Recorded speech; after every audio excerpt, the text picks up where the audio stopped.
नांदणी मठातील श्रद्धास्थान असलेल्या माधुरी हत्तीणीला वनतारा गुजरात येथे नेऊन 1 वर्ष पूर्ण झाल्यानंतरही तिची घर वापसी न झाल्याने आंदोलन तीव्र झाले आहे।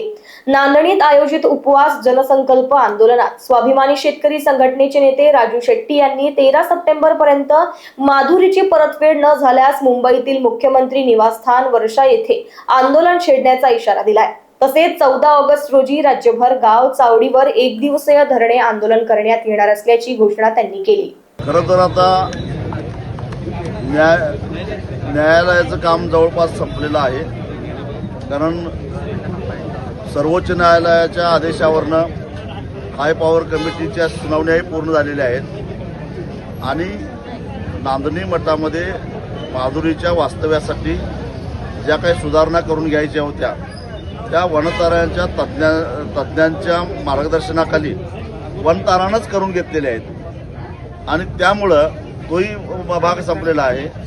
आता फक्त हाय पॉवर कमिटीनं नेमलेली जी काही समिती आहे त्या समितीनं नांदणी मठाला भेट द्यायची आहे आणि ती भेट दिल्यानंतर ज्याच्यामध्ये वनताराचाही एक प्रतिनिधी आहे आणि भेट दिल्यानंतर त्याच्या संदर्भातला अहवाल हाय पॉवर कमिटीकडे द्यायचा आहे।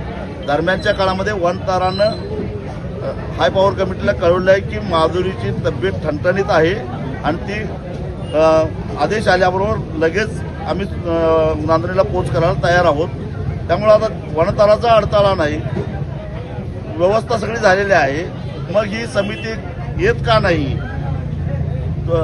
दिलेली मुदत संपली तरी येत नाही, तेव्हा ते समितीनं ताबडतोब यावं, त्याचा अहवाल द्यावा आणि 13 सप्टेंबर ज्या दिवशी लाखो भाविक या ठिकाणी प्रथमाचार्य शांतीसागर महाराजांच्या पुण्यतिथी दिवशी निमित्त येणार आहेत, ती नांदणीमध्येच येणार आहेत आणि आजपर्यंत 40 वर्ष माधुरी इथं राहिली आणि एवढ्या मोठ्या कार्यक्रमामध्ये ती नसेल तर आम्हाला ते सहन होणार नाही। तेव्हा जो काही निर्णय घ्यायचा आहे तो घेऊन 13 सप्टेंबरच्या आत माधुरीला इथं पोच करावं, अन्यथा 13 सप्टेंबरला जमलेले जे भाविक आहेत त्यांच्याबरोबर विचारविनिमय करून आम्ही याचा जाब विचारण्यासाठी मुख्यमंत्र्यांना जाब विचारण्यासाठी म्हणून आम्ही मुंबईला जाऊ।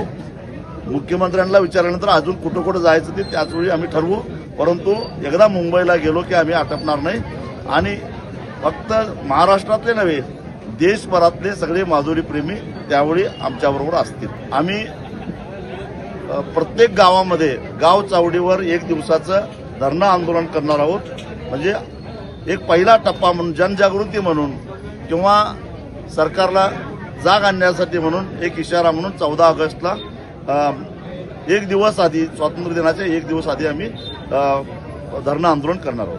Bureau report, Lokvahini media, Kolhapur.